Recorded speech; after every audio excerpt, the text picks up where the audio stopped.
Good afternoon, everyone. This is HF Pod. Some of us are ready. Some of us will be ready for this soon. Brian, where are you on the spectrum of readiness?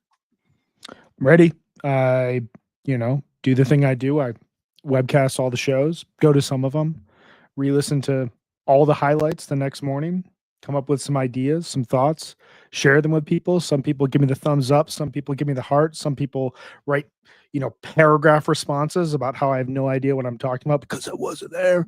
I'm ready. Let's go. We got 5 shows to get through today. No time to waste. There is no time to waste. Megan, this is a vibes show and a vibes year, I think. But Megan, do you have a headline for this tour? If you were to put together a headline or maybe for the past 5 shows or for the tour overall. Yeah, I would say overall, I think that the tour Trey has like a strong intention to jam right now, which I'm totally here for. I think he carried on what he built upon in Mexico, doing some really good set listing, and I think he got better at it on this tour. And I think their jamming is really interesting right now. I'm excited to get into it, but it seems to be falling into like one of 2 categories.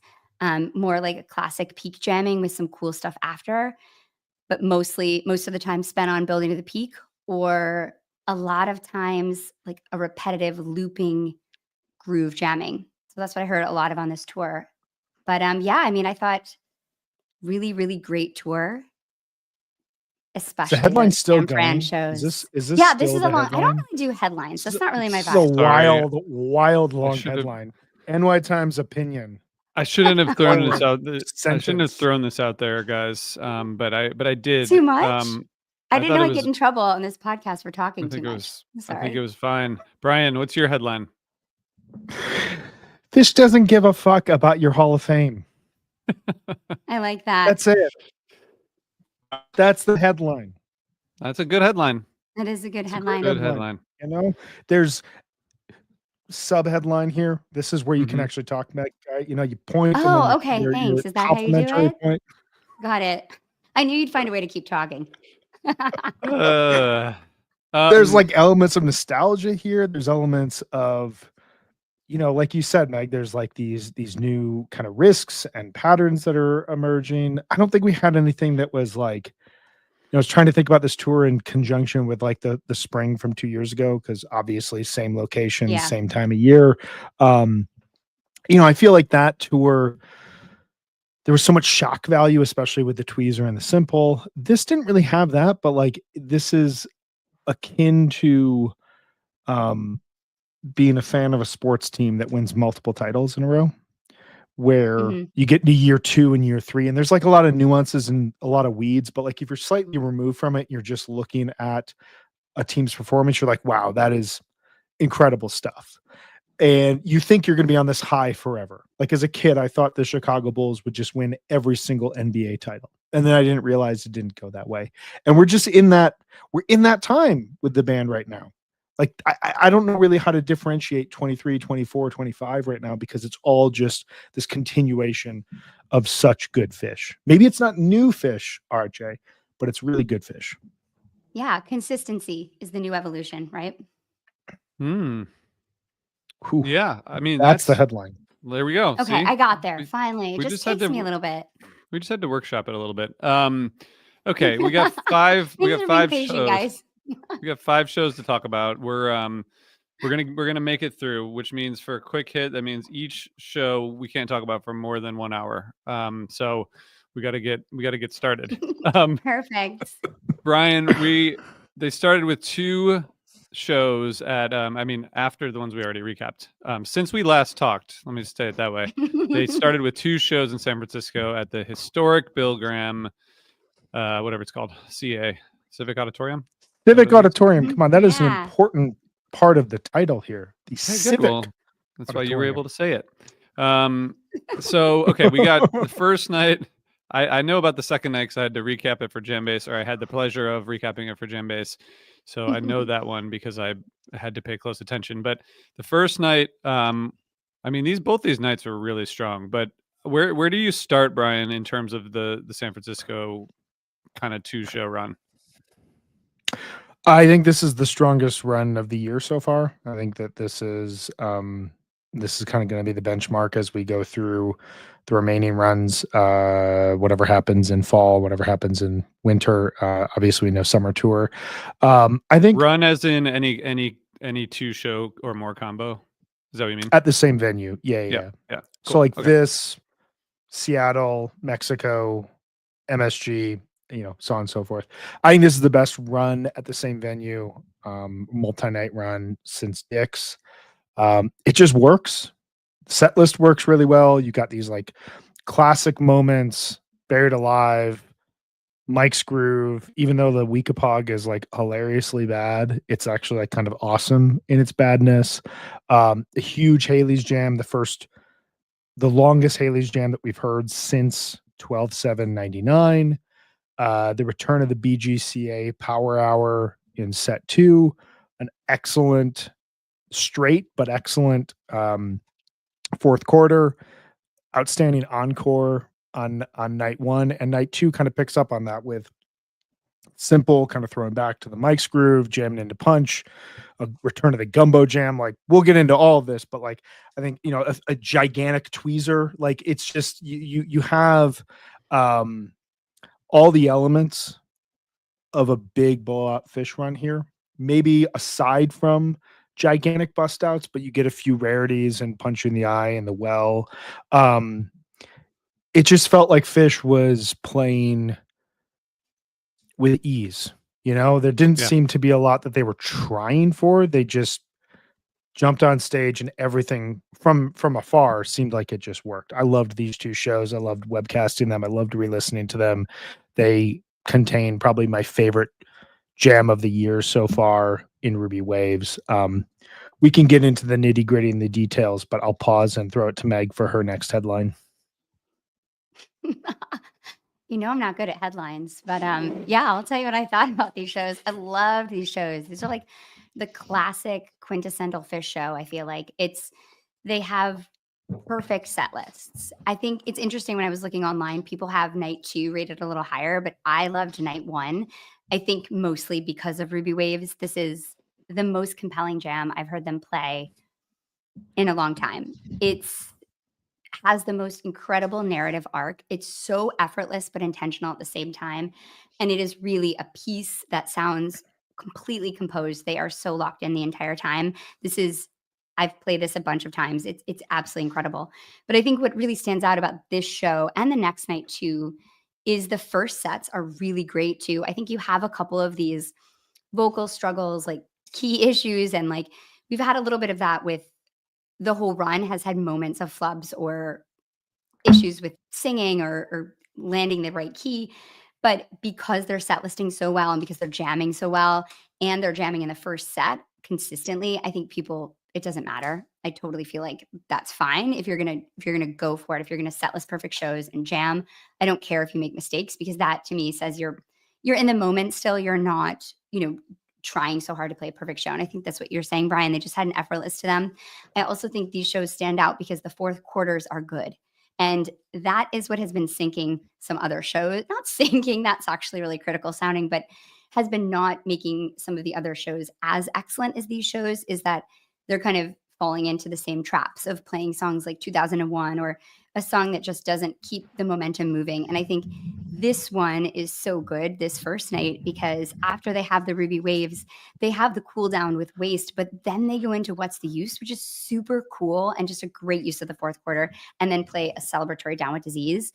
And so that's how you fourth quarter, you don't always have to keep the energy up, but you have to keep the intrigue, or at least have the flow going. And both of these shows have excellent flow. And I think the second night, the first set, is probably the most classic, perfectly played Phish set you could get. I mean, I think that if you put this on for someone and just said, this is what Phish is, it would be a killer example. 7 songs first set is absolutely amazing. And I do think that the Tweezer Jam is incredible, but I do like Ruby Waves more than the Tweezer Jam. Yeah. I'm still in the Portland, the 2 Portland jams were my favorite of the tour. Which the Wave of Hope. Wave of Hope and the Sigma Oasis, and I don't, Yeah. I don't know. It's just, I think it's just me, but they're really, I mean, there's some really cool stuff this run. I think the second night of San Francisco is like kind of a perfectly, like you were saying, Megan, just now, like if you look at those set lists, it was really pretty perfect. I mean, you have like there wasn't even a break in the first set until before they went into the well, and then really the only down moment like to catch a breather in the second set was the Lonely Trip out of a huge tweezer jam, which is like the most awesome thing you could possibly do. So like it's just like one of the ideal breather songs too. Yes. Yeah, it really worked. Both those shows are incredible, and when you think about it, especially compared to the 3 nights in LA, which we'll talk about, like both of those shows back to back, it's, to your point earlier, Brian, it's pretty incredible, and it's gonna that's gonna get a lot of replay value. Those two shows, that's hard to beat. They also feel like they feel like a combined piece. Like it feels like if you finish night 1, there's like a natural inclination to turn on night 2, and it picks up and carries some of the themes while also adding a few others. And I think you're right. Like this first set from night 2, I was freaking out. Like the whole, like every song, I was, like you want a Reba there coming out of a gigantic, early stage. It was the longest gumbo jam that we've heard since 7/22, 2003. You want a song like The Well that is like a newer song that kind of keeps you on your toes. You want to have a Bowie that has a little bit of extra space on the end of it.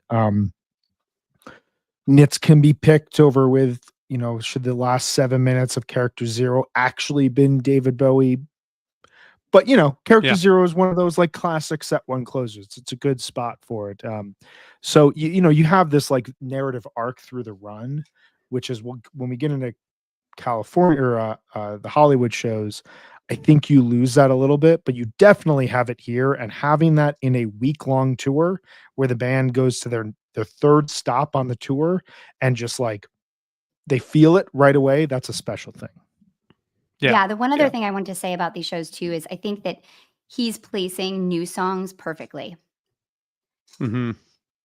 Yeah. He's putting them in the right places and using them well. And it's cool because some of them, have become monster jam vehicles, but when they're not, he's placing them perfectly, which is exciting. And I think he's just really gotten a hold of set listing in a way that's made a big difference this year.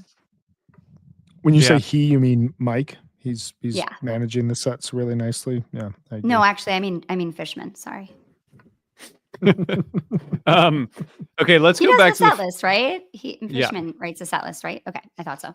Let's go back to the first set of the first night. Brian, do you feel like for the people who listen who want us to read set list, do you feel like you did? Or I think you kind of did. I think you. I did, but I skipped a few. I'll do it again because why don't you do that? Why don't you do you want to do it? You're the set list guy now. No, I don't know. I'm good. I just was for that one time. that one episode. That one show. You're like, there's 5 shows now. I can't do this. Just wait till we get into like 3 set shows and that type of thing. So we got Buried Alive, Axel Part 2, Mike Song, Hydrogen, Weekapog, classic group Groove Lovers are gonna like that. Then we get this song, My Soul. It seems rarely played for some reason. Haley's Comet, Rogue, Maze, and then Split Open and Melt to end for the first set. Set 2, we get Carini, No Man in No Man's Land, fading into Ruby Waves, Waste, fading into What's the Use, fading into Disease. Disease with a 9-show gap. That's the longest gap for Disease in 2 years, back in summer 2023. Wow. And then the encore was Fluffhead. I'm with you, Mike. This is RJ's corner. I'm not trying to steal it. What did you guys like about this set? I think we all know like the big moment, but let's dive in. Well, I thought that there was I thought the first part of the set was like a little rough. I mean, the Axel into Mike's, it was a nice segue, but I feel like that like jam, stretched out into this take. That was like all they like used all their finesse in that period. Because, like Weekapaug and then My Soul was all, and the beginning of Haley's, it was like a little bit of a rough segment. But then in that Haley's jam, there's a part which I don't hear. I mean, Ryan Storm can correct me, but I don't hear a lot of Page like just on the electric piano kind of jamming. And in the middle of that or beginning of that Haley's jam, it sounded like a 70s like studio jam. Trey had no effects on. Page was on that like electric piano sound. And then that jam was really cool. And they did like what we've talked about in the past few shows, like kind of Mike and Fishman like building, kind of keeping that groove and building the tension as Trey and Page kind of like work their way up toward the peak. And then it gets like quiet, and then he uses that growling tone like toward the end. That's like a really amazing, adventure for that early in the show. Yeah, and coming out of Haley's, the song that everyone kind of begs to we got in San Francisco, Haley's and Gumbo, these two songs that everyone kind of begs to return as jam vehicles. That happened. I'm right there with you. The Haley's was super warm. It holds up really nicely on re-listen. It speaks to the very clean kind of attack mode Trey that we saw on this tour, where he really went for peaks in an aggressive manner. The Sigma Oasis you mentioned from the show before in Portland, they were really nailing these sustained anthemic peaks that are incapable of being done if Trey is not up for it. And there have been years where he's not had the ability to really do it, and he can totally do it now, and you feel it. This Haley's is a great example. I want to talk just really quickly about the Weekapaug, because I feel almost like the run turned on this. Like, they come out Buried Alive. Our good friend Jonathan Hart always talks about how Buried Alive is an indicator of a great show. I think this ultimately led to a great show, but I think you were right, RJ, that the early part of this show is pretty rough. And I think the Weekapaug, like, there was an argument that they should have just stopped and restarted it. Fishman was going way too slow. Trey was trying to go faster and faster, and they play this 4-minute version that doesn't really sound great, but also, like, when you watched it on the webcast, I'm sure you could tell there, it was this moment of frustration that turned into almost a moment of humor. And they are so good at that in the moment. If something goes wrong, they don't actively freak out. They kind of like embrace it and then turn it into part of the show. And that, combined with the off-key singing in Haley's, just kind of seemed to lead to a band that was like, you know what, let's just like shut up and play some music for like 15 minutes and just see where things go from there. And that happens as a result of both these. So, those are my thoughts on the set. I thought it was super fun, even in spite of like a few hiccups here and there, if we want to call them that. Megan, before you give your thoughts, I just want to say, Patrick, our friend who's watching, said that the gap that Brian mentioned for Down with Disease was not a long enough gap for Down with Disease 9 shows. And I was gonna say the exact same thing, but Patrick said it for me. So thank you, Patrick. We're on the same page. Could use a little bit more of a break, I think. That's a take. Megan, what are you? Guys, where were you on this set? Especially the Rogue. What did you think of this set? Yeah, it was fine. No, it was. I deliberately left the Rogue to her. I mean, it went type 2. That's cool. Like, if you're gonna do Rogue, then do something cool with it. So I support that definitely. But the Haley's was. I love the post-speak part of this jam. I know it's not Pillow Jets, but it has that like Conjure of Thunder vibes. It has this like huge drums from Fish. Just like, yes, and also it found this place that I noticed them doing quite a bit on this tour. Like, when they're getting to darkness, they're not doing as much weird exploration. They're more finding grooves inside of it. And I love that the end of this finds like a dark groove. It's really cool and fun. And the split open amount's great too. It's over 14 minutes. It gets like into that like weird noise jam, and it's fun. Great set. Really, really great set. And the I think we had at least 2 really cool jams in that first set. So, we're off to a good start. And that's like consistent throughout this whole run. Like, they've been jamming, doing like a pretty big jam and some like smaller micro jams in the first set, like almost every show. It's cool. Yeah. And the split open melt was really cool way to close as usual. Okay, so we have a 5 or 6 song second set here.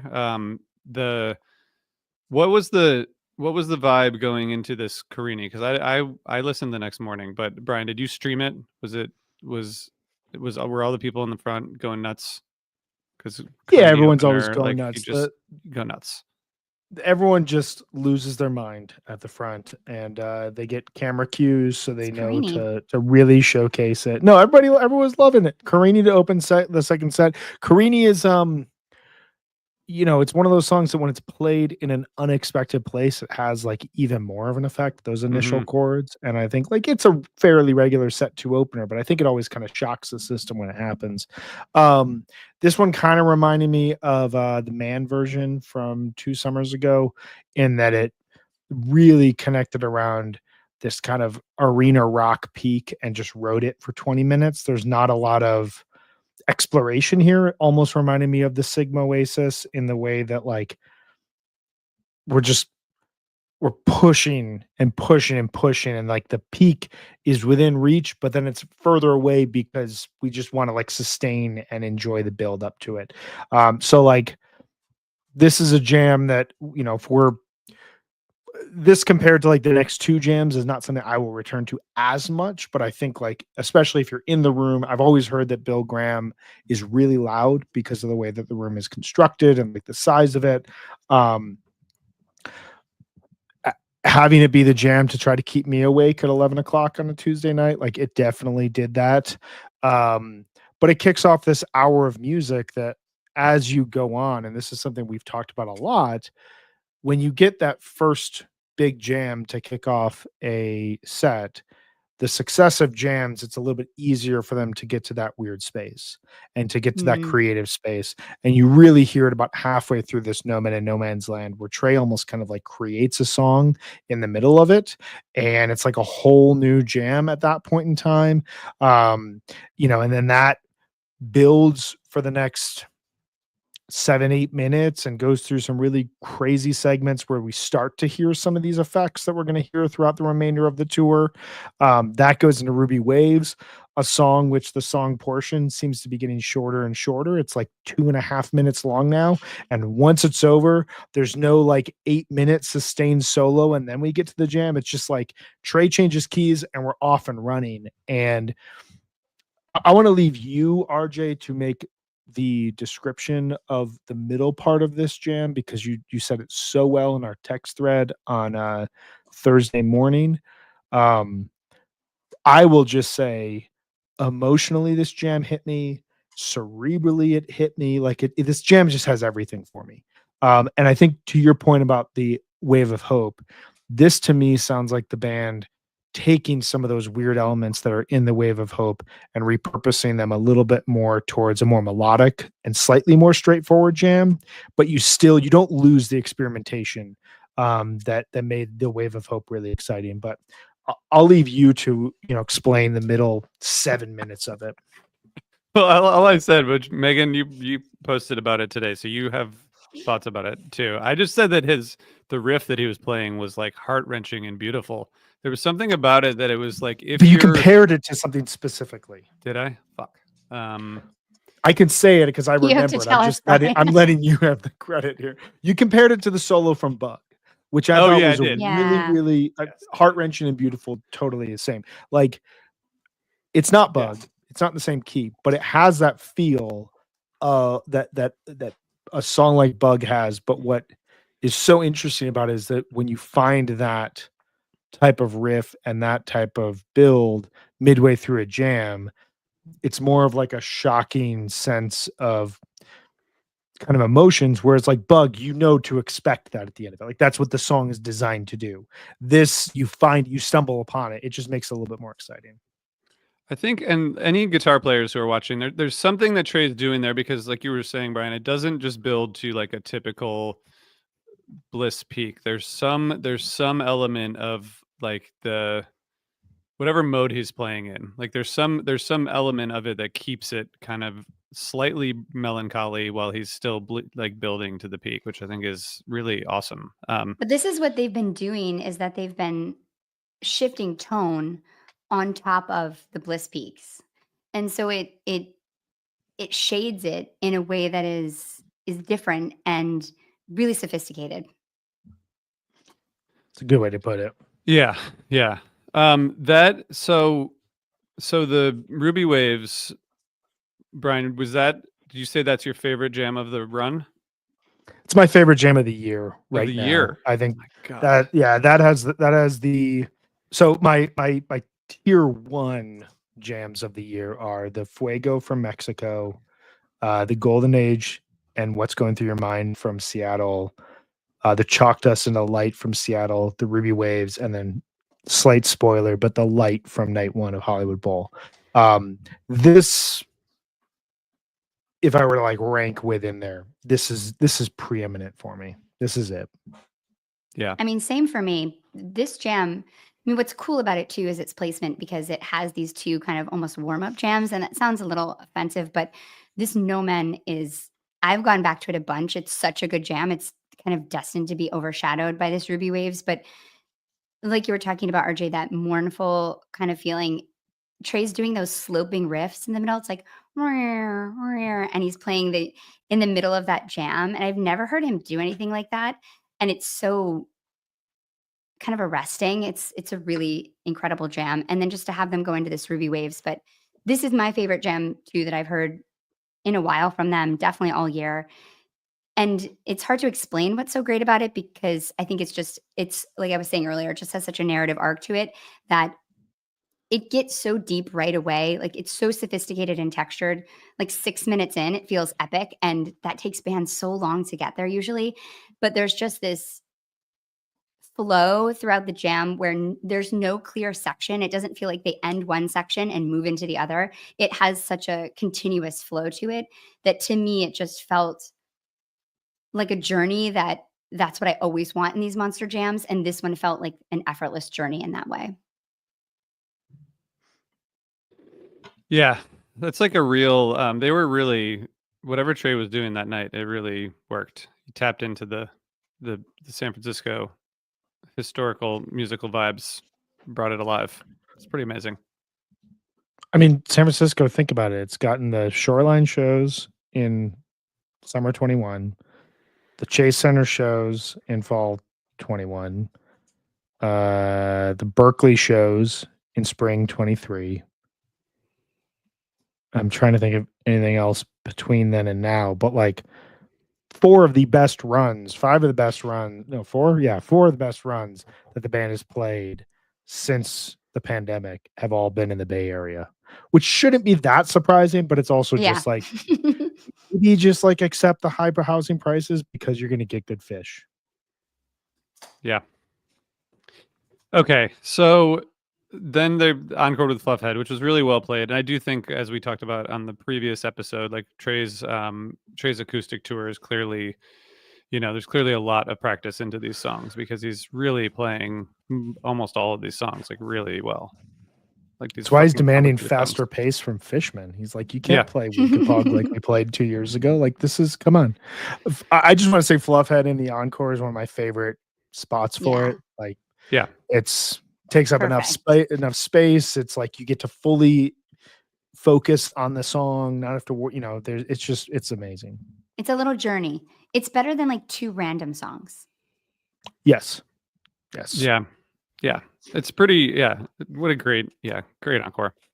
It's a good argument in favor of keeping encores, which generally I think we shouldn't, but we're gonna have one more of those. We definitely have one more of those. There's definitely one more. A little bit of foreshadowing, a little teaser. There's a couple in between that I wouldn't bother. But all right, feel the exact same way, Mr. B. So, night 2, you mentioned the simple. Night 2, Wednesday, 4/23/25, Bill Graham Civic Auditorium in San Francisco. Set 1 opens with Simple, into Punch You in the Eye, into Gumbo, into Reba. Into David Bowie, Character 0. Megan agrees so far. Set 2 is Sample, into Tweezer, into Lonely Trip, Cross-Eyed, into Pillow Jets, You Enjoy Myself, and the encore is Waiting in the Velvet Sea and First Tube. I guess we got 2 You Enjoy Myselfs in 4 shows, which is sort of strange. 2009 all over again. Oh, yeah. Yeah. Okay, so this Simple it's really like a pretty quick fall back into, you know, a really good groove. And then the segue into Punch You in the Eye, just getting into this like new way of getting into this old song. It's just So wild. good. It's Really wild. It's like such a rock star feeling to this. It's so good. Trey sounds incredible. Yeah, it's really like what a great segue, and like just, you know, showing that they can like keep doing new shit with these songs that have been around forever. Mm. Brian, do you have thoughts about that before we talk about like the gumbo and other jams? It's a perfect way to start off the show. I was texting with buddies while we were watching it, and as you could hear Punch happening, you know, everyone was just getting excited on the text thread. You could see the band was going, the crowd was losing it. Like it's like I was saying earlier, like this felt like a narrative arc. These felt like in the olden days, if these shows were not officially released 5 minutes after they ended, this is like a box set people are clamoring for, because these two shows just picks up right after, almost the way don't come at me because I'm just going off the top of my head right now of like great 2-night runs, but in the same way that you leave Hampton night 197 with this incredible second set, and then you come back and they open up with a Mike's Groove into Harry Hood on the next night, like that carryover is really, really important. Yeah. And I will say, in that Punch You in the Eye, it sounded like Fishman was like kind of keeping the drum beat of Punch You in the Eye the entire time while not ever getting out of there. But it sounded like it's almost like a 2001 like build ish. And then they kept like on the, I mean, it was wild. Okay. So that the gumbo jam again, like just, man, another, I mean, they're kind of maybe following similar patterns, right? With like there's the Trey with his like growling tone, which is awesome. And then there's like the build. And then after the build, there's more like spacey stuff. Is that it? Is that the pattern of jams, or only some of them? Or are they all kind of going in that direction, do you think? I mean, it feels to me like I just go back to that exercise they were talking about that we talked about last week, the Never Vary exercise that led to kind of that Ruby Waves. It also sounds like the insert your own hay, you know, that type of exercise from the early 90s, where if what's different is like when Trey seems to come up with a riff and the rest of the band latches onto it, there's not as much like bouncing back and forth ideas of let's shift this and let's go this way. It's more, it seems like a clear build from his riff, and then based on how they're feeling once they peak it, if they have more to say, I think they just know now where to go at that point in time, rather than have to kind of like battle against the instinct to fade out into a new song. And so like this gumbo, it's not super long, but it seems like it had multiple ideas, multiple segments. It seemed like they got beyond the excitement of we're stretching gumbo out and just settled into like it's any old jam vehicle. Which there are a couple like 9-ish minute versions from mid 3.0 that like they got a little too far away from gumbo and they just like, went back to the song, you know, so it was exciting for a couple minutes. This was like a full commitment to the jam, because I don't even think this returns to gumbo. I think it just fades into Reba, if my memory serves right.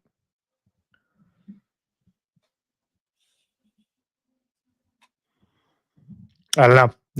You guys are just thinking, wondering that. I'm pretty sure if someone in the audience, I think it went back. Handwag confirmed. No return. No, it went. Yeah, sorry. I thought it did go back. I think I might have written that in my notes, but I guess it didn't. I don't think it did. But because I do know that at the end it was sort of like, what is happening here? And then maybe they just ended it. Anyway, they did segue directly into Reba, where again, like that's like what 30-40 minutes of playing without stopping, which is just right. It's wild. But I do think this set is just it is really well constructed. And Megan, I want to hear your thoughts, but I do want to just say that I think us complaining about David Bowie not going places really has inspired them to take this song seriously again. So, you know, I think we did for our all job. of like Good job, 30, us. all of like 36 seconds. Hey, I just want to better say, than 0 seconds. if there's something out there that you guys hate about this podcast, you want to like, like for what we say over these 5 shows, now you have your bait. If I'm wrong that it actually went back into the ending and I'm committing to this idea, now you can say I have no idea what I'm talking about. So there you go. Silver platter. Abdude. Meg, your thoughts. Abdude confirms. He confirms. I was actually thinking about, RJ, what you were asking about if all jams are going this way. And I think that so many of the jams on this tour did lead to the classic peak, but I think it was a little different, like we were talking about before, like shifting tone on the build and also just being super patient, less meandering, a lot of like finding grooves, settling in, and then a lot of looping and a lot of building up. And Trey's just loving that sustain right now. Like he just wants to hit like super long notes and like ride them. And like you said, Brian, earlier, he's super attacking these peaks. And so if they're sounding so good in it, I think they probably just keep wanting to do that. But I think what's interesting is that for me, I'm always loving the ambient space they get into, and there's less of that on this. There's a little bit post peak, but definitely less in this run of that kind of floating in space, ambient patience. It's much more groove driven, much more peak driven, but it's working. It sounds awesome. And when Trey's peaking like this, you know that Reba, that peak is going to fucking just absolutely hit. And this one did. This is absolutely beautiful and perfectly placed, like we talked about. I think this is the most classic 1.0 Fish set they've played in a really long time. It's so great. Yeah, I think I forgot to listen to Character Zero, but like the rest of it was just it all flowed so you probably well. have an idea of how it went. Yeah, I mean it's really fun live. Great song to hear live. Okay, so the second set here we get the sample before the tweezer. I do think we should talk about the tweezer. I mean it's a great big jam. I think that there's like definitely the Manteca teases continued, but I didn't think this tweezer was as good as some of those other jams in terms of the way like it wasn't as dynamic, I thought, as some of the jams we've talked about, like the ones from Portland or even from the night before. But curious if you guys, is this like a classic? Is this a classic tweezer? Are we going to go back to this tweezer?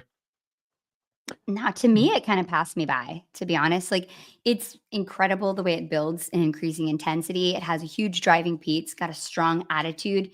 But to me, it just didn't hit me the way the Ruby Waves did, or the Wave of Hope, or What's Going Through Your Mind, or the Golden Age. Any of those, like, those were more interesting to me, for sure.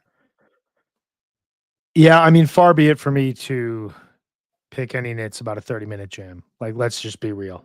I'm very grateful For sure. that the I'm band team 30-minute jam. totally. I know. I'm Yeah. very grateful for the fact that this is now like this is a pretty regular thing that the band exceeds 30 minutes. This is something for a long time we were like, that'll never happen again. And now Maybe it I'll happens see like every like 6 shows. Exactly. Abdude is 100% correct here. Like in 2010, if you were like, well, I don't know if the 30-minute tweezer was the most epic shit ever, like you would be chased rightly so out of any Fish conversation. So we're very, very blessed right now. Yeah, that's how good Fish is. That said, Patrick Hickey has an interesting point here that I don't 100% agree with, but I think is actually worth talking about. The tweezer is what people who hate Fish think Fish always sounds like. It's a little meandering. It's a little directionless.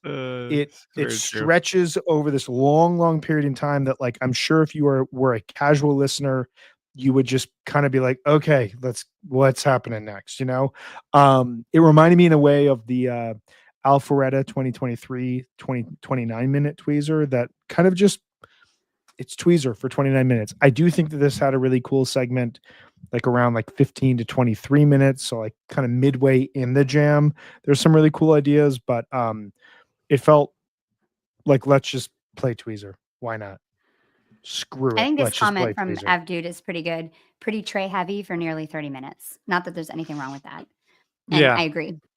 I think that that early on in the jam where he does that kind of looping effect that I think he does on the solo acoustic tour where it's just kind of like chord jamming with loops. It's kind of like Keller Mhm. Williams or something, for like a while. Yeah. Not it's not that long and nothing, I like Keller Williams, but I'm just like, it was basically like a Trey solo, thing for a while. But it's fucking Trey. Just looping that, Just looping it. Do you think Word's going to get back to Trey, like opinion polling of like, hey, they're not feeling the 30-minute jams anymore. Yeah, It's no, just we like should probably Yeah, I not. know. Quick. Probably not say anything. 13 minutes from now on, we should just shut up and delete this part of the We should not. conversation because We should not say Seriously. anything about it. Okay. Trey, you're playing Anyway, like a little bit too much in the 30-minute jams. Like everyone would No. be like, "Oh my Great god, job. I hate you." great job. All right, hold on. I want to just note Yeah. this because I think this is an interesting conversational point here.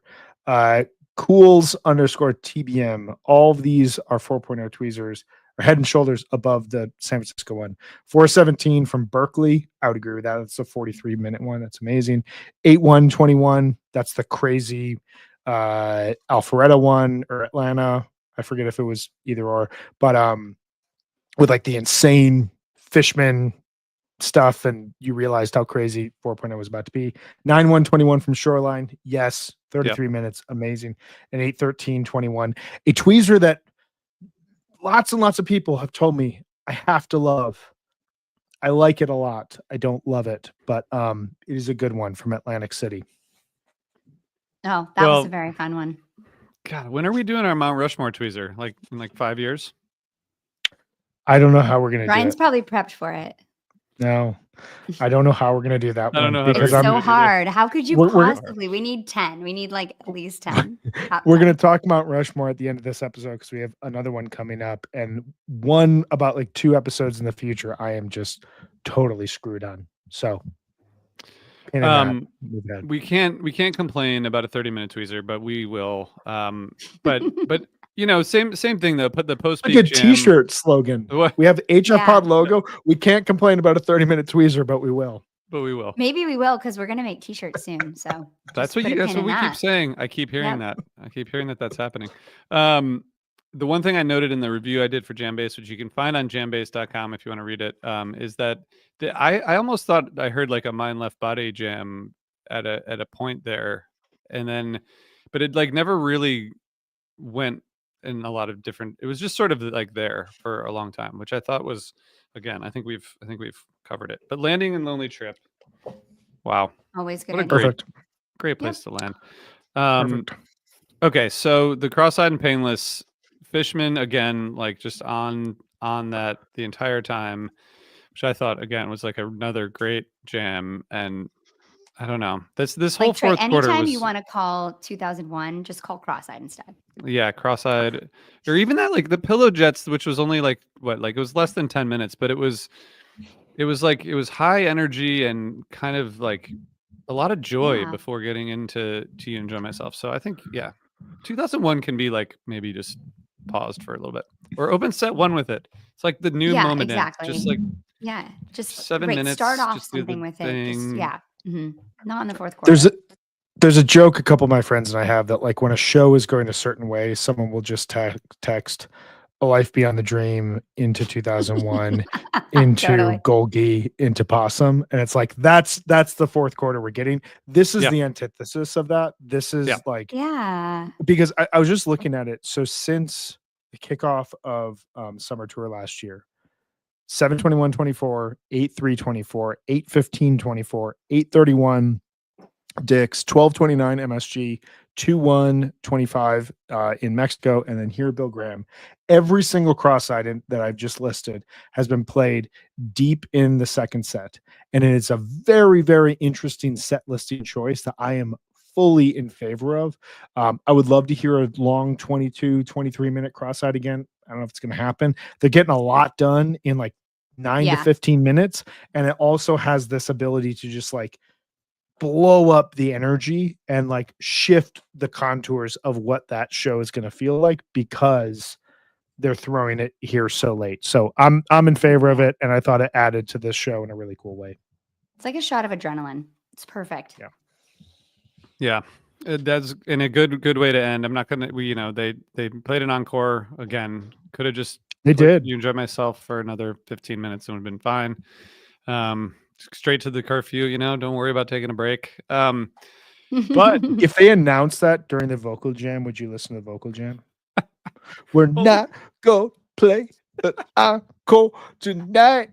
We'd be in the About bathroom. the- What are you talking about? This is I about know the you only- would. You'd not come the back only out, you'd good be like, use why of this that. show over? I thought What's that happening? the encore hadn't happened yet. Brian, you totally ruined my missed it. segue because I was going to say that they didn't take a break. They didn't need to take a break for the encore, but we need to take a break for our sponsors. You like that? All Well right. done. Okay. Beautiful. Friday, 425, Hollywood Bowl, Hollywood, California. Hollywood Nights. Hollywood Nights. I thought there's one Eggy song that whenever they're jamming, it sounds like Mike Goodman is playing. The bass line is Hollywood Nights. And I need to ask him because it happens to me when I'm listening to them, and it happened on Friday at the show. And I was like, is he playing the Hollywood Nights bass line, or is this just, like that? You know that. I mean, you guys know that song. Is that Anyway, Yeah. was that Trixieeville that you saw? I don't know. I don't I'm think trying so. to- I saw No. Trixieeville. I don't think they played it. You both saw nights, but- Trixieeville. Mhm, yeah. Anyway, By the way, Eggy show, fucking amazing. Just Yeah. side note, great concert. Unbelievable. Agree. They sounded amazing. Yeah. agree. In Philly, Friday night was great. It was so good. They're so good. They're a very good and- band. You also should listen to, everyone here should listen. You guys and all the crowd should listen to the Vice or Virtue podcast.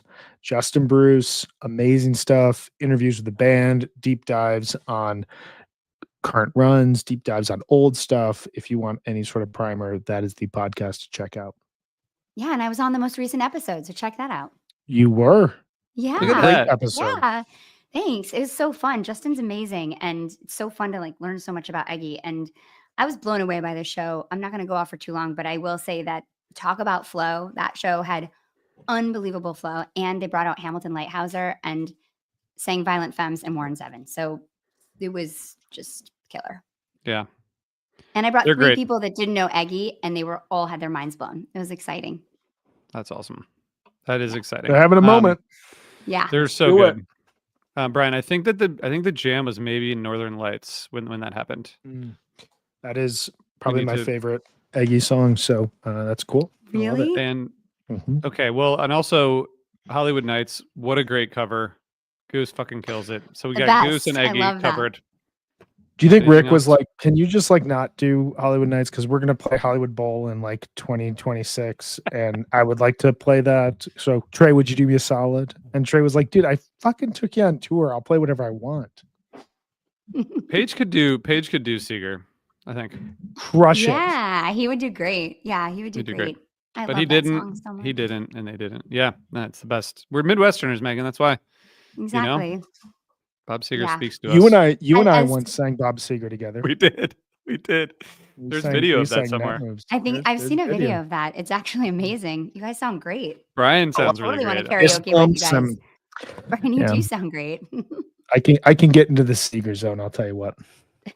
Okay. It's those old musical theater days really, really come into use. Your middle school playtime really helped. That one Friday night was 46 Days, Rift, MoMA Dance, into Chalk Dust, Evolve, Stash, Wolfman's, into Hood. Second set was What's Going Through Your Mind, into Carini, into Light, into Mercury, into Piper, into A Life Beyond the Dream, and then Ghost to close, Possum, Tweezer, Reprise, Encore. I think that this, if you look at this on paper, even on the Live Fish app, this set one looks like the first part looks like something you definitely could just go ahead and like skip through. But the playing is better than the set list looks. Like the Trey playing in 46 Days and MoMA and then the Chalk Dust and Rift, he was like really, he hit it like on fire. But I listened to that and I thought all like 4 of those first songs were really, really good. So I felt like they like started off really strong. But Brian, the Chalk Dust Torture, halfway through the first set, it really is like almost Camden Chalk Dust like. The soaring solo from Trey, but also like Mike is like on that bass line. Like it's almost like a cover of that version, except like halfway through they kind of forgot it. But it was either way, it was awesome Chalk Dust. Yeah, and I mean Trey talked about that in the New York article, and I'm sure he read the New York article. So even if he forgot saying it, like he was reminded to it, and I'm sure he probably listened to it at some point because we hear it again 2 nights later, which we'll talk about. But yeah, I think that this show I thought was a perfectly good first night of a run of like a 3 night run.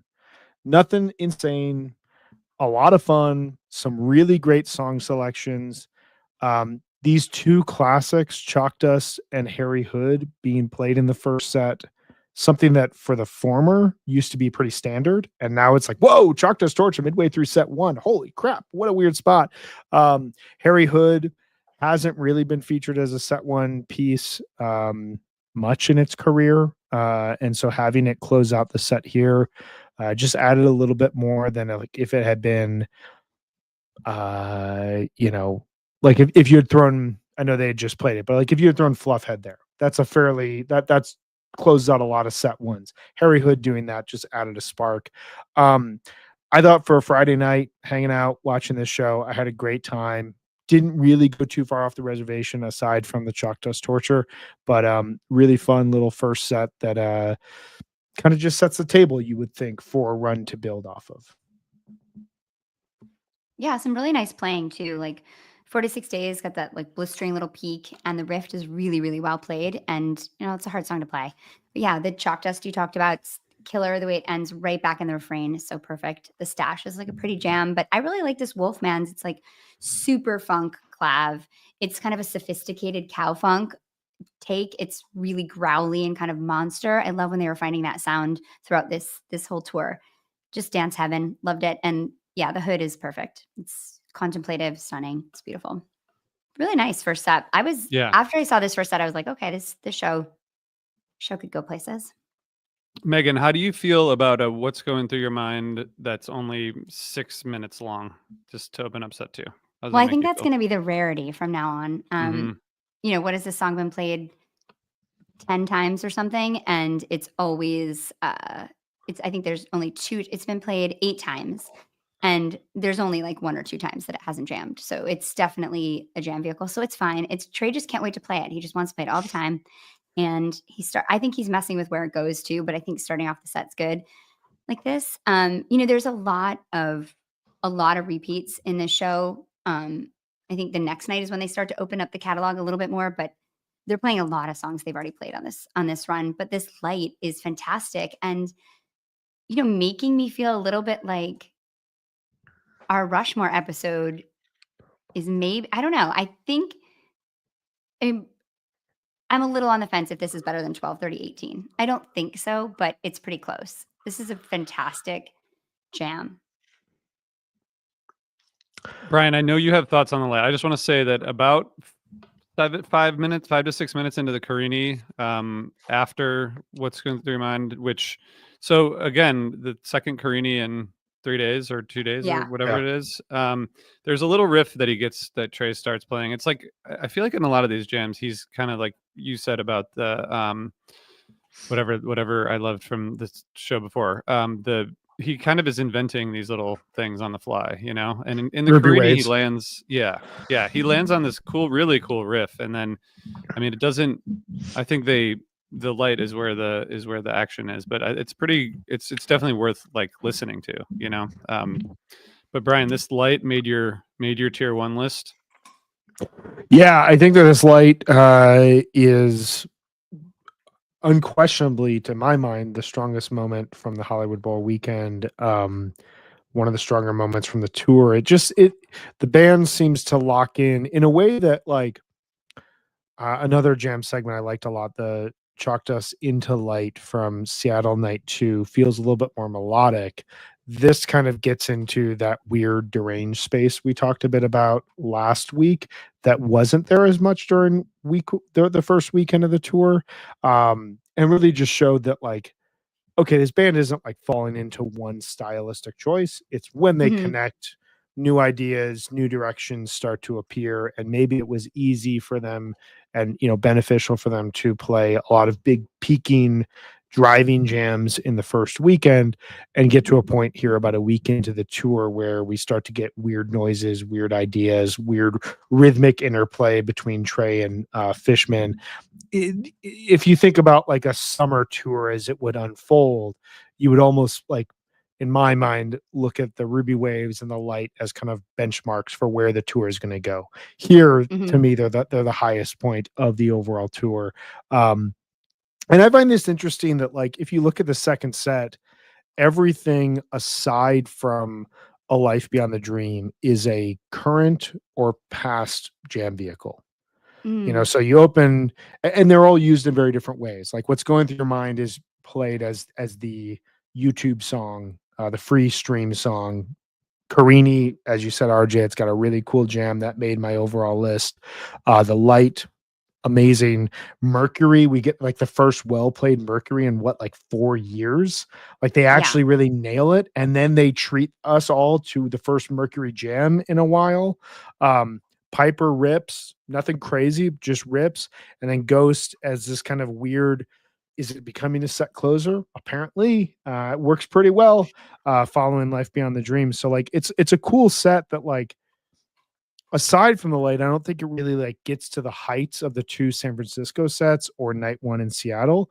But there was never a moment where I was like, these 3 songs in a row don't feel like they work. Like, it all flowed really nicely. Yeah, I think if they hadn't played the San Francisco shows before this, I think people would have been like going nuts for the show. But I think when you have like such high shows the night before, but this Light, there's the part that I love about it is Fishman is going crazy in it. I don't know how he's going all over the place, but still holding it down in the jam. And then 13 minutes, Page switches the piano, and it adds so much depth and emotion to it. And they build this mini peak. But then the best part to me of the jam is the last 5 minutes when you have all of these rich textures and sounds like you were speaking about, Brian, but with just this life-affirming percussion behind it. It's so incredible. And then it fades out into these like really sweet, hopeful notes at the end. This is definitely one of my favorite jams of the whole run as well. And the Mercury is good. It's the longest one since Albany last year, and it sounded really well played. It's gonna get there again, I think, soon. Yeah. Well, I think the solo acoustic tour is, it's pushing a lot of these songs like back to, having the correct structure and keys and all that stuff, which is great. Because sometimes, I mean, I'm not a professional musician. It seems hard. When you have to imagine, like, part of the way they work is that they're just like, okay, we'll play this song right now, but we haven't rehearsed this song in 6 months, and so everyone's kind of relearning it in the moment. And they're kind of hard songs. And like Mercury has this kind of like weird rhythm, and it's kind of got a sultry kind of like groove to it, and all these strange parts that fit together, and like kind of they all have to be locked in. And you heard it in 2018, 2019 when like that song was played all the time, and so it sounded really good, and then they kind of stopped, and hopefully it's coming back. And okay, so let's go to Saturday. We're the second show of the run here in Hollywood. Runaway Gym opener, Blaze On, Martian Monster, Into Birds with a Feather, 5:55, Divided Sky, Ether Edge, Into Squirming Coil. Second set, AC/DC Bag, Into Life Saving Gun, Into The Howling, Into Oblivion, Into Antelope, Sea of Stars Part 1, Into Everything's Right, and the encore was Taste, About to Run, Slave. To me, there's like 2 or 3 things to talk about from the show, but maybe is there anything to talk about in the first set besides this like crazy kind of jammed out Ether Edge? Birds, I don't think good. so. Birds has Birds moments. Yeah, it's pretty good. But it's really just about the Ether Edge. It's kind of saved the set. Yeah. So Megan, tell us about your thoughts about that jam. So this is the 10th time played. There was a 12-minute version from St. Louis last summer that was on the jam chart, but otherwise the song has stayed pretty contained. So this is 18 minutes, big peak, and has the big like yards after catch situation with this just big monster riffing, that sound they were playing with the night before. Look at you, Megan. Scenery, yards after catch. Stuff. God, I know. awesome. All right, sorry, keep going. It's Very not Not exciting. even part of my not even football I season. know, She's but like, we're let's just. spring How many spring games. games did you go to? Exactly. so many. I Were watched you so watching the much draft this football. weekend? Thoughts on Yeah, you Shedeur? know what? I would watch the draft because of the outfits. Those guys come correct. There was a huge thing in Vogue about the outfits. So That's very true. I did catch some of those vibes. Okay, from that. sorry, I interrupted you. I was just too No, I excited saw about that. your. I saw that when I was reading the latest issue of Vogue. I understand You what did, that yeah. reference was for. You still get the paper version, Brian? You get it delivered I to your do. house? Well, I who actually wouldn't? do, It's but like Who that. wouldn't? yeah, That's the yeah. whole point. That's Not the whole point of anymore. it. It used to be this thing back when advertising was a real thing. Now Okay, it's sorry, like Megan. I this, it's interrupted not. you, but you made No, a I sports just, reference, so we just had to go. big monster riffing, scenery chewing vibes. Love it. Like to me, this is like third, fourth quarter energy. This is not first set stuff. And that's what I love. I love it if you're going to play a big, scary monster jam in the first set. That's awesome. Scenery chewing vibes. That Yeah. is a hell of a way to describe driving through Colorado or great first set jams. Yeah. You just pick your poison. I love it. It's awesome. It was very good. I'm glad. Thank you for doing that. I need to go back to this jam. I need to go back to this show. I kind of rushed through the show because I didn't listen to it until this morning. But Brian, I love you, RJ. I have some thought. I have some second set thoughts. But is there anything you want to say to add to what Megan said, or anything else in the first set? No, I mean Ether Edge is what this is a jam vehicle. What the hell? Like yes. this song debuted as like a odd late second set ballad. I saw it twice, Dick's 23 and Mexico, and I liked it, but I was always just kind of like, I don't know where this song fits. And then they played it night 2 of St. Louis following a 40-minute tweezer, and it blew up, and it became, and then it was the third song at Dick's this year, and it blew up again. And then it was played here, and decent set list here, not the most inspired playing. And then you get Ether Edge, and it suddenly just like takes on a life of its own, and it is so wild. It's one of the things I love the most about webcasting these shows is that because of the way the camera works, you can really see the band if they're kind of uncomfortable or kind of not having like a great set, and like what that looks like. And then that moment that they connect and the lights connect and they're all just playing and there's no thought, it's just music. And you really can see that on the webcast in a really cool way. And you definitely felt it during this Ether Edge. And I've gone back, listened back to it. I've enjoyed it every time. There's a lot of new ideas. It kind of reminds me of the Back on the Train from night 1 of the tour. Kind of reminds me of the Everything's Right from Mexico, in that it's not going to like blow your brains with new ideas, but it's just really locked in solid type 2 jamming in a place where you would not expect it. And for it to land in Squirming Coil. And I'm now remembering this is the song that did not return to the song. Gumbo was, I concede that all of you who are still listening, I concede that this one goes into Squirming Coil. Beautiful way to end the set. We can go on to set 2 now, RJ. I felt like, so, you see a set 2 AC/DC bag opener, it kind of gets out there. Like a lot of times we'll get like a, kind of an extended type 1 jam within the structure of AC/DC bag, which is fun. But this like kind of gets out there, and Trey's kind of unhinged in here in this jam, and I felt like it was totally unexpected and really pretty great. And the same thing with Life Saving Gun. Like I don't know, I feel like this set again, like the set list on paper looks good, but I think if you look at like the song timings and the way the flow is, it might not seem like there's like a lot of ups and downs, but I felt like the beginning of the set is really strong, and the AC/DC bag was super fun. I just want more jammed out AC/DC bags, I guess. But yeah, but like 13 minutes, and it really like gets to some weird places, and I think that's really cool. The middle of the set I think is like, fine. yeah. But I also really liked this Sea of Stars into Everything's Right. That was like a good combo to close it. So sort of like the first and fourth quarter of the sets were good. The middle was like dragged a little bit, I thought. To me, it's just very up and down. There, I think like playing. Well, first of all, I totally agree. The AC/DC Bag, Life Saving Gun. Also, both of those songs, jamming is ideal, and they both kind of like my notes on Life Saving Gun is that they plunge right into the jam. Just start with looping, and it's no time wasted. And same with the bag; it's super compact, but it gets a lot done. But I think the Howling, Oblivion, Antelope, it's a bit of a confusing 3 songs in a row to me. It doesn't really have like a good flow, but I do like the end of the set too. But I feel like people love the Howling, and it's really fun when you see it live. But Is it? yeah, it is. It's a dance party. Is it?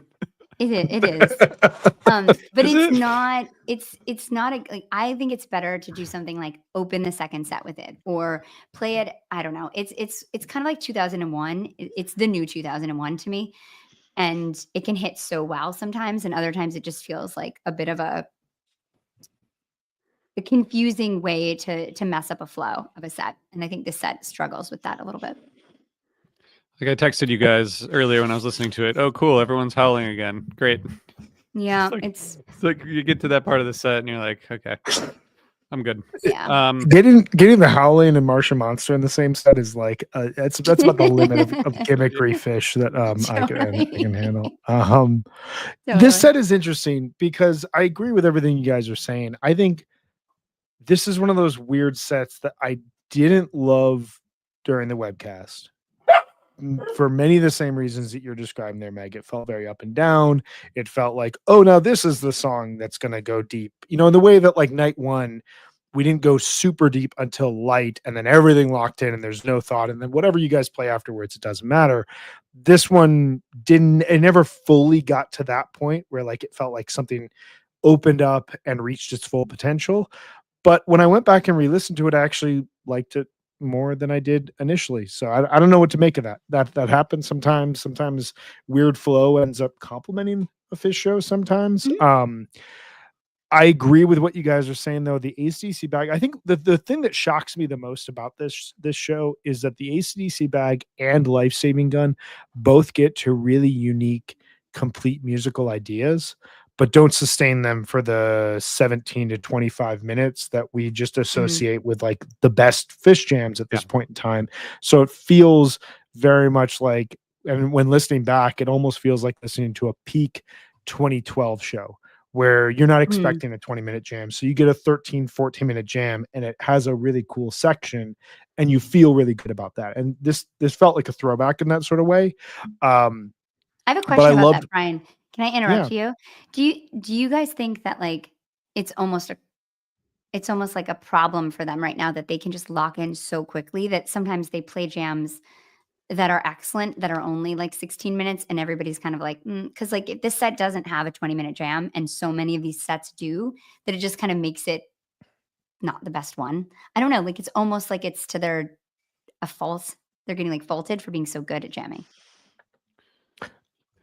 I mean, I thought about that as a listener because I think that it's like I was saying at the top, like I think we're in a really sustained great period of fish that a show like this in 2018 or 2019, 2016 would have seemed like a peak show.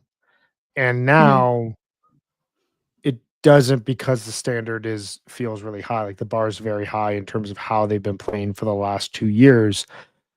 So did they walk off the stage tonight and think the same thing they did after 12/28? I don't know. But it definitely doesn't feel as locked in as like some of those great moments do. One of our viewers, Radio Starkilla, says SF1 LA2 as the top 2 shows. So there are definitely some people who like this show up there, among the 5. Wait, I interrupted you though. In the thread here is saying that they really enjoyed this show as well. Yeah.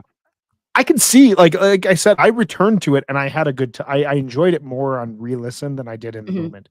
I think part of it is to your point, Meg, where like you see a 14-minute jam or you hear one or you watch one and then you're like, okay, they still have something more to do. And then they follow it up with an 11-minute jam. You're like, I think they still have something more that they could probably do. Is that fair as a listener? I don't know. I mean, I think that the cool thing about this show is the Oblivion really sleek, it's a sleek segue into Run Like an Antelope, and then it's kind of a weird stretched out Run Like an Antelope, and then rather than getting the Life Beyond the Dream 2001 Golgi Possum type of ending, we get Sea of Stars, really cool breath of fresh air, and then Everything's Right, which is a really solid Everything's Right. So like I think everything kind of works in this set. It just worked. It didn't feel like it unfolded the way that San Francisco both nights were just like banger after banger and huge jam. Okay, you can play whatever you want. Oh my God, you're playing this. Holy crap. Like it doesn't have that feel because you kind of left the show being like, I think there, 5 minutes here or there on either side of AC/DC Bag or Life Saving Gun changes the dynamics. Yeah. I didn't listen to the encore, but there's a 6-minute taste, which I didn't even know you could play that song in 6 minutes. I thought like just based on the number of like the way the song is structured, it'd have to be at least like 8 or 9 minutes, but apparently they did it. And maybe just want to note that. This comment is really funny. Says if you think so. If you think so. Why don't you read your funny comment, Megan? Come on. We're all just here for entertainment. Just said, I agree with what Megan just said. It's kind of like how Brian is too good at drafting to win. Brian, do you have a comment about that? I have lots, but we should just probably move on with the shows here. We're going to do our next draft in a couple of weeks. We'll tell you guys all about it. And Meg is going to hopefully have her brain broken in preparation for it because there's like 400 shows associated with it. My brain broken. Everybody, I want this noted on the record. This is what Brian is trying to do with his drafts. He's not even pretending to hide this. He's clearly admitting that he's trying to break my brain. Brian, it won't happen. I'm trying to do to you what RJ has done to us with literature over the last 10 days. I know. It's unbelievable. All right. Sorry, guys. I thought you liked podcasts, but has RJB ever asked you, like, just poll of the listeners, hey, do you want to read a short story? And like, what would your mindset say when someone said, would you like to read a short story? How many pages are we talking when we say short story? Hey, we're talking like 30, max 50 is like a long short story. Hard max 50. Yeah. I offered to switch out one of those short stories with a 3-page Hemingway story for you, Brian. I thought that would be better. But you guys, I'm just saying. We are currently in the middle of a 155-page short story that RJ has recommended. 155 pages. Which I didn't even know it was that many. Brian just told me this because I haven't started reading it yet, but now I need to get on it, apparently. They're small pages. They're like this big. It's a small size. Book. Okay. Sunday, Hollywood Bowl. Landlady, Cavern into Llama, Sand, The Lizards, Hey Stranger into Timber, Joy. Most events aren't planned. Set 2 is More, You Enjoy Myself, into Twist, into Kill Devil Falls, into Lifeboy, into 2001, into Say It To Me Santos. Encore was Fuego. Listen, it's not my fault of how long the short stories are, okay? It's the author's fault. Okay. We'll blame her. First set is there's not much going on here. I mean, the Timber is really cool. It's like me recommending this like jam band that released an album on Friday and being like, hey, this is a cool album. You should listen to this while you're like doing emails. And then you press play and you're like, wait, it's a 90-minute studio album? What in the hell is going on? Who records a 90-minute studio album that's not like a classical composer? Yeah, and guess what? Some people love it. So I'm just saying. It does rock, but it is a very long album. Okay, Timber. You guys want to get back to Fish, or should we just say Sunday was the Sunday? The Sunday show thing was cool for a while. Wasn't last night. Then we need to do an exploration of the Sunday show period and explore like what happened in 1.0 on Sundays, because I'm pretty much convinced at this point in time that it was isolated to like 2009 to 2014. Well, it was just that one. 15. It was just that one Merriweather show. I mean, it wasn't. But just one show. There were a couple Merriweather shows. There were a couple where like people were like, if you're at Merriweather on a Sunday night, your life is going to change. I mean, that 2014 one was pretty amazing. That's a great one. The 2013 one's great. The 2010 one is great. But I saw a Merriweather Saturday Sunday where the Saturday show was the better show, and Sunday night was a bit of a snooze fest. So That was before Magnaball? It's like anything. Like we Yeah. liked it too much. We talked about it too much. Talked about It's it like too much. 12:30. We're talking about it too much. Just need to let it go, and maybe it'll But they be good again. did. But they did play last night in LA. Okay, the Timber Jam. It's like me and Perfect Speller are talking about me drafting way too much. Like we gotta give Meg the praise that she deserves, and maybe I'll win. Okay, well, we have. Okay, I'll start. Let me try this one more time. The Timber in the first set. No. I already did. You were thinking about something else. I already read the set list. Yeah, we're already there. The Timber gets really. It goes off into a really kind of dreamy space, and then back into what you'd more consider to be a Timber jam, kind of dark and brooding, and it's a pretty cool jammed out Timber. It has some 20 some 97 vibes in there a little bit, but it kind of gets there after a while. It's kind of the same kind of pattern we've been talking about. You get a little bit dark toward the end, which I thought was cool. But that's kind of the notable jam of the first set, right? Yeah, it's a great jam, but it's definitely the moment in the first set. Yeah, and I think whereas night 2 set 1 flowed a little bit better and has the ether edge, this one didn't really flow to my ears, aside from 45 seconds in the llama, and then obviously the Timber. I'm here for the Lizards always and forever. That's kind of one of those you guys play it whenever you want type of songs, but it's a 38 show gap. The last time it was played was Alpine Valley, and it really sounded like it. They really were not hooked up for this. This probably is a me thing, so come at me with your pitchforks. I'm not a Hey Stranger guy. It really sounds like My First Strut and Groove. It's just it doesn't really do it for me. I get what he's trying to do. I don't find the song to be that engaging. I find it to be kind of cheesy. And everyone always says well, yeah, it jams a little bit, but it's kind of just 8 minutes of the riff altered in a way. And so I was not. And Joy at this point in the show, No, I don't know. Joy shouldn't play in the first set ever. No, Megan says no. No. Meg says no. We have just so many more ballads now. Can we?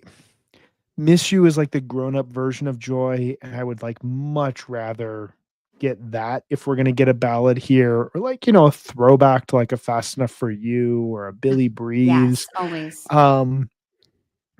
Give me an Anything But Me. I don't know. There's something a little.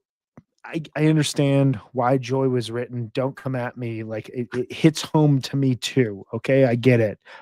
I just don't personally like the song. I thought this was a first set that was played and had a very good Timber.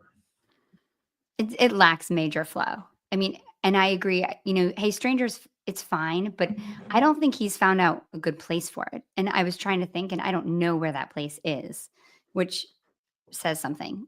But yeah, I think Sand doesn't make sense in between Llama and Lizards. Sand should go before most events aren't planned. I don't know. I think that this section really struggles. This Sand, Lizard, Stranger is just, the whole set is a little wonky, but agree. Timber Jam School.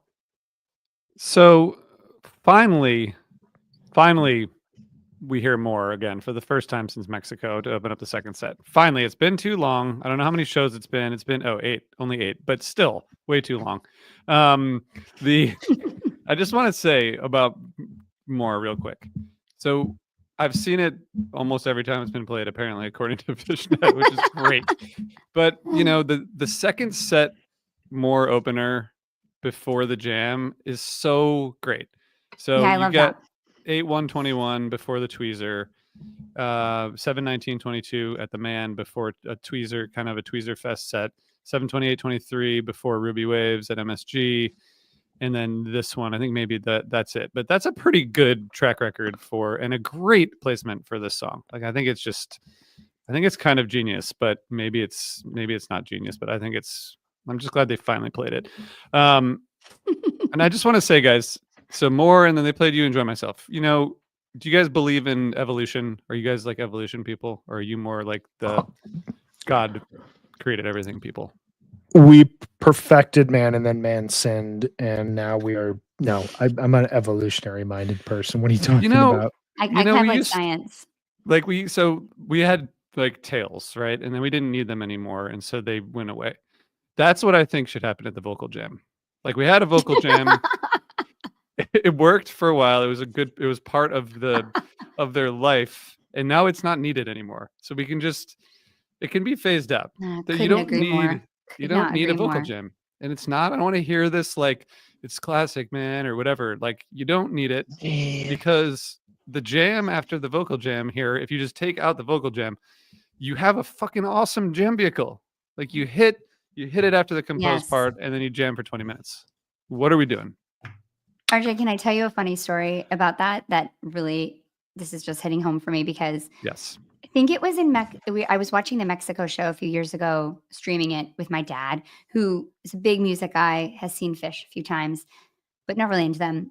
But we were watching and they played Yem and they get to the vocal jam. And I was explaining, this is something they used to do, like when they had small club shows and they would do all this weird stuff. And I was explaining to him a bunch of the lore. And he turned to me and he goes, so why do they still do it? Such a great and point. So I've never heard, and I love how you said that because I've never thought about it being a moment of evolution for them. I don't think it will happen because they're nostalgic, but yeah, it was funny. So my dad agrees. Phish is the nostalgic act. Breaking news. There's your next headline. No, they're nostalgic. They are? I think so, a little bit. Yeah. Why else would they continue to jump on trampolines and sing songs from, that they sang so long ago? I think Dan Weg makes the best point for the vocal jam, which is great for weirding out the venue staff. I think that's like it's the best justification I've heard. Brian, where do you fall on this? That. Well, I mean, I'm contractually obligated to say everyone should listen to the 10/7/2000 vocal jam because it will make you weep. It's gorgeous, and you can hear the band being like, no, we don't want this to end. It's amazing. It's really, really beautiful. That said, I don't disagree. I don't think that we've heard many vocal jams of late that have been like really inspired. Like they used to do really fun things where like they would come up with a phrase or a joke and they'd like repeat that. That's happened a couple of times in 3.0, 4.0. But I guess my thought is if they're going to do like what they did in Summer 22 and what they did here, where the vocal jam leads to another jam segment. And so the vocal jam ends up being like 30 seconds. I'm happy to give it to them. I thought the back half of this Yem was really, really exciting and really engaging. And whereas we had some cool, isn't that interesting that they are jamming off the vocal jams back in Summer 22? This felt like it could have come out of Carini, or it could have come out of What's Going Through Your Mind, or Light, or like a very high powered jam vehicle that then goes into type 2 space. I thought this was fantastic. A lot of different sections, a lot of cool rhythmic stuff happening. And this to me is where the show really came unlocked. And this is like a really interesting, like these last two shows in Hollywood are really interesting in the sense that like I felt the second set on night 2 didn't really work when I was listening in the moment. And then I re-listened and I was like, wait, maybe it works better in on tape when you're just kind of doing yard work and stuff. This show I didn't really enjoy, and I was like, ooh, this is how we're ending this tour. And then you get You Enjoy Myself in a twist, Kill Devil Falls, and the Fuego Encore, which we're going to talk about because there's so much historical stuff associated with the Fuego Encore. But like the show kind of turns here, and suddenly we're in cool, open-ended jam space that I don't think anybody was really expecting at this point in time. And I'm here for it because, I texted you guys. The Landlady opened the show. It was the first performance in 110 shows. Last performance was 8/14/2022. I was there. I remember they opened with it and being like, oh, we are in for a Sunday show. And I would invite anyone to go and look at the set list for Alpine Night 3, because it's kind of a direct insult at someone like myself. The one thing I was hoping that whole show, the one thing I was hoping was like, just lock in. All I need is one 18 to 22 minute jam and I will be happy, and I will like be like, cool, the show was saved. And this show is saved multiple times, even after kind of stumbling to the second set part.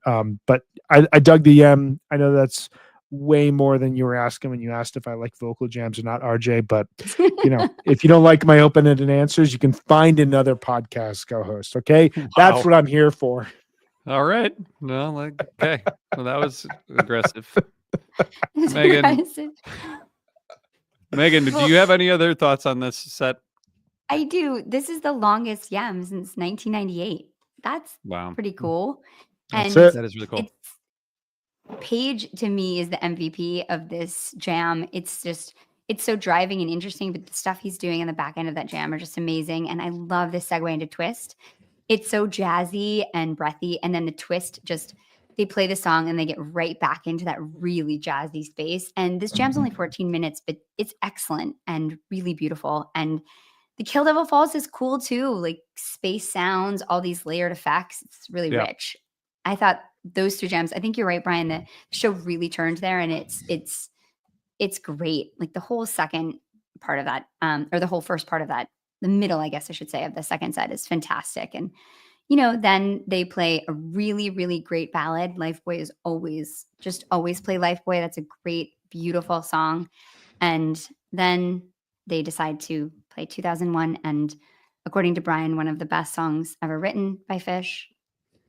Which one? Santos. Because I know you love that Castle X, you know. Oh, man, I'm big fan. Huge fan.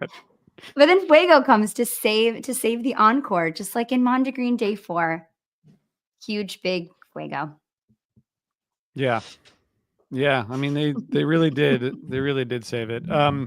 It was interesting what you mentioned in the Kill Devil Falls, like the effects, because I felt like that was the first time we had like heard that. Yeah, totally. Tour, and that's what 8 shows in. So it's like, it's just interesting if he was just discovering that or deciding to mess around with it on the last night. But or maybe it was just like a fuck you to the Rock and Roll Hall of Fame. It's like, I'm going to use all my effects tonight, dude. You know? Yeah. But the Fuego encore jam, I think again, like I think it kind of followed that pattern that we've heard this tour, but in a way that I think is like, what a great way to end a tour. Mike sounds amazing in that jam. It is the longest encore single song performance not named You Enjoy Myself. So if you take out You Enjoy Myself, this is it. We have gone 42 years and we finally decided to do a 20 plus minute long jam in the encore. Let's not make this a one-time thing. This is awesome. Like I was secretly hoping, because it was late on a Sunday, that they would come on and just play like 2 songs and I'd be like, cool, I'll see you guys in the morning. And they started Fuego. I immediately started getting texts from people like, oh, maybe the Mondegreen one. Oh, Fuego's been great of late. And of course, we don't just get a 9-10 minute Fuego. We get a fully realized, deep, groovy, like really thematic version in the encore slot. Like, RJ, this is what encores are for. It's for like Iculus Insanity or this. Yeah, I think that's totally fair. I do, Brian, I want to know because I have access to your top jams list. So I know that this is not on there, but do you think it will be? It's on there. It's Is it tier on there? 3. Tier 3. Okay. This is an interesting thing for me, because as I said, up until the You Enjoy Myself, I was kind of like, I don't think this is a really good tour finale. This doesn't show it's really connecting for me. The You Enjoy Myself and the Twist, the Fuego, and the Kill Devil Falls all ended up on my list. Timber ends up in my honorable mentions. I thought this Fuego was, there with I have it in the same tier as the 130 Everything's Right, the 131 Wolfman's, the 418 Back on the Train, 422 Carini, 426 Ether Edge, and 427 Fuego all together as kind of like, not the most mind-blowing stuff you're ever going to hear, but like really deep thematic jamming that like can anchor a set. This is our Kai Havertz division for the oft injured, but when he gets going, man, what a midfielder for Arsenal. I'm just here for it. Brian, I don't want to make this too much about your personal list, but that's where we are. So I noticed that I'm here for it. The third night of Hollywood Bowl is the only one of the three that made your and any tier of your shows of the year. So I know. So you think this is the show of the run? In the end, I would rank the three shows: night 3, night 1, night 2. It's really hard for me to turn away this type of deep, weird improv. Like from Yem through Fuego, that's over an hour of really engaged, risky, wild improv, especially in unexpected places. Like coming at a twist, they could have gone into pretty much anything. And like that's kind of the point at the end of a run where you expect the Life Beyond the Dream, 2001, Golgi, Possum type of stretch. And instead they go into Kill Devil Falls, a song that everybody knows they've ripped every single time they've played for the last 2 years. Yeah. I mean, even the Santos, you can laugh like, sorry, I'm sorry, that album rules, but like the Santos kind of has a little bit. Just perfect.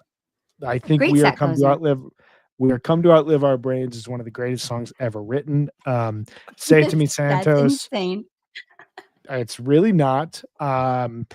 We can have a conversation around songwriting and phrasing and melody if you'd like, but it's one of the greatest songs ever written. I would. Say It To Me, Santos, not one of the greatest songs ever written. I think a song that's been slightly underutilized because when you first heard it, it sounded like The Future Down with Disease. I don't love it as just a set closer, but I thought this version had a little bit extra mustard on it. Was really nice.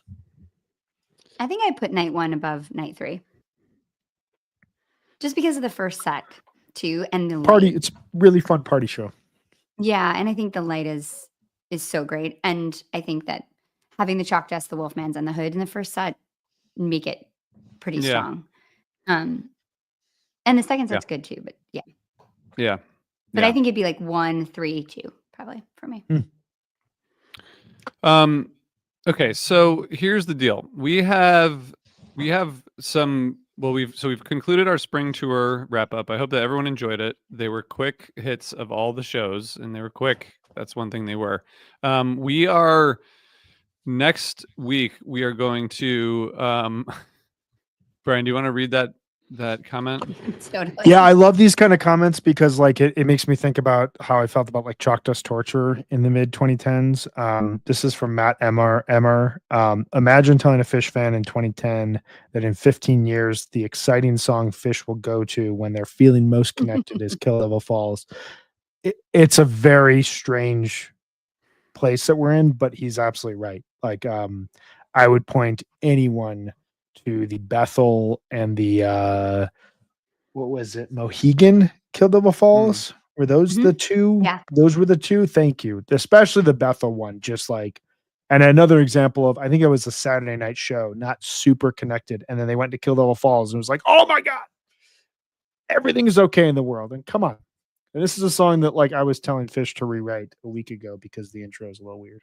Well, it's still like he was trying to get back into it too, like, and it was Syracuse 23. Great call, Ev, dude. That's another one of those Camden Chalk Dust types of jams. Anyway, interrupted you. Go. No, it's okay. That's what we're here for. We have next week. We're coming back to our Rushmore series.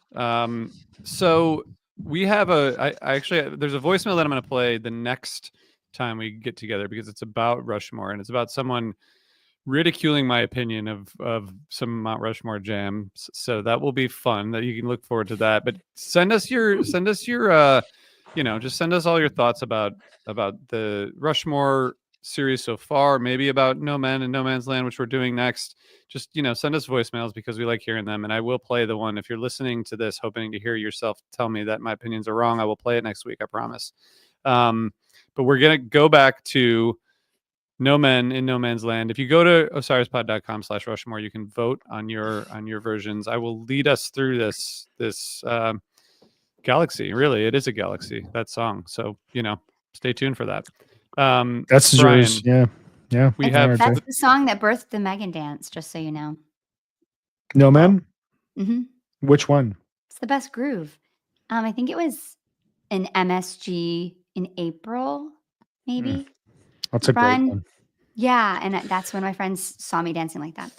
So that's a potential Rushmore version. That one rules. Pretty good. Yep. Pretty good. You can see the list. There are 8 versions that we're going to be choosing from. So in some ways, I have a possibly easy job, but also possibly hard because all 8 are really good. You need more time to hem and haw over them and listen to them obsessively. We have 2 other Rushmores coming up, which we'll tell you about next week, and then we are doing a draft after that. There is some. Do you want to talk about the draft now, Brian, or do you want to talk about it next week? I would love to talk about it now because I want to make Meg, feel ready and prepared for it. It is going to be the top 25 shows of the 21st century so far. No, Severance is not going to be on the list. It's not that kind of shows, guys. These are fish shows. Every fish show. I haven't actually even watched Severance, which someone's going to probably yell about. And this is going to include potentials from the spring tour. You, dear listener, may be like, why don't you just wait till the end of summer tour? I don't know, because this will give us more stuff to talk about over summer tour. When would that show have made the top 25? What we're going to basically do here is we're going to try to come up, not basically, what we are going to do is try to come up with a list of the 25 best fish shows played since 5/21/2000 through 4/27/2025.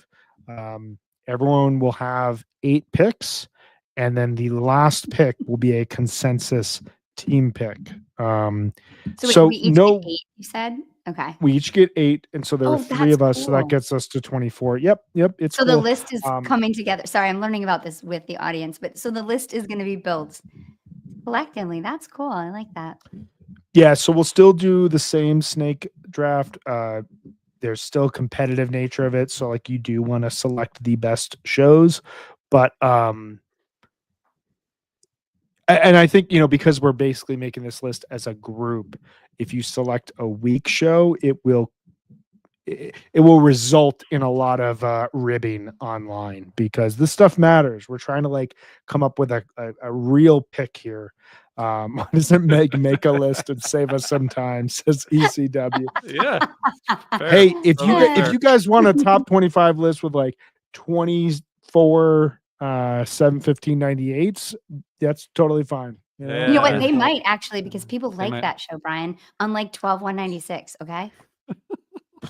Okay. Well, I can't wait. It's going to be such great camaraderie for that. What else? What else do people need to know? So listen to every show, but from 2000 until now, and then you can come up with your list. I mean, seriously, he's totally just ruining my life. This is so cruel. Fine. It'll be fun. I'm going to be writing report cards exactly when I'm doing this draft. I think this was planned. It's going to be fine. It's going to be fine and fun as always. And speaking of fun and fun, on Wednesday, if you guys like listening to us talk about stuff, on Wednesday, Megan is going to be leading us through the cosmos to talk about this book, Orbital. So that is going to come up on our other podcast, and we might start a new podcast in between now and then, but there's at least another one. Okay. I think that's everything. I think we did it, guys. Have you watched The Player yet? No, but it's imminent. Okay, because we're going to do a podcast. We're starting our movie podcast. Our first episode is on The Player by Robert Altman. You need to watch that by tomorrow. How about I'll watch it by this weekend? That's not good enough because I got to finish Orbital and I got to finish 6 other books at the same time. You've already finished Orbital. Right. So anyway, we are gonna figure out how to talk about movies, but then I need to start watching them. So we'll do that. Megan's gonna lead us through a discussion of Orbital. We have some hot takes. I have a hot take about Orbital, so we're gonna come back on Wednesday. I'm excited about that conversation. I've been thinking so much about it now that I'm prepping for this episode, and it's gonna be a good conversation. So check it out. That's called Library Card, but this is called HF Pod. And thank you guys so much for tuning in. We will see you next week when we will be talking about No Men in No Men's Land. All right. Bye, everybody. Bye, everyone.